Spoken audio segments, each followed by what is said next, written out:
Alright, let's dive into this, because there's a lot more here than just a team sheet.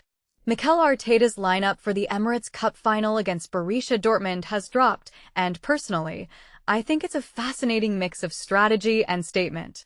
First off, the hook. Gabriel and Martin Ødegaard are back in the starting 11 after their World Cup run.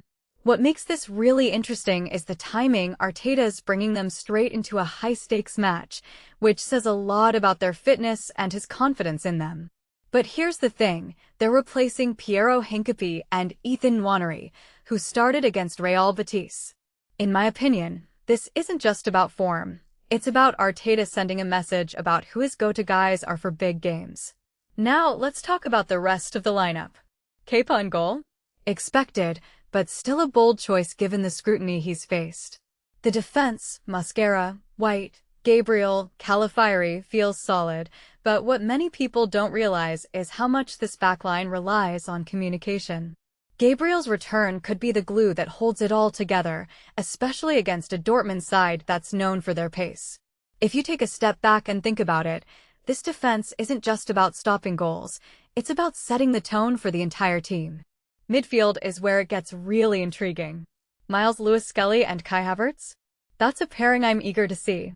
Lewis-Skelly's energy combined with Havertz's creativity could be a game-changer, but it also raises a deeper question.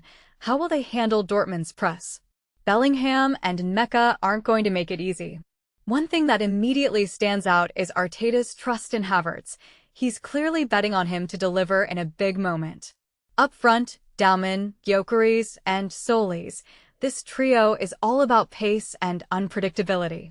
A detail I find fascinating is how Gyökeres has been used as a focal point recently.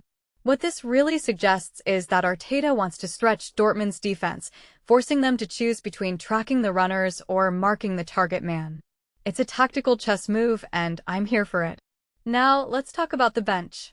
Hincapie, Martinelli. That's a lot of firepower waiting to come on. What this tells me is that Arteta's not just thinking about the starting 11, he's planning for every possible scenario. From my perspective, this is a manager who's learned from past mistakes and is now building a squad that can adapt on the fly. Finally, a quick shout-out to Dortmund's lineup. Bellingham and Nmecha starting? That's a statement in itself. This isn't just a friendly. Both teams are treating this like a proper battle. What this really implies is that we're in for a high-intensity match, and personally, I can't wait to see how these lineups clash.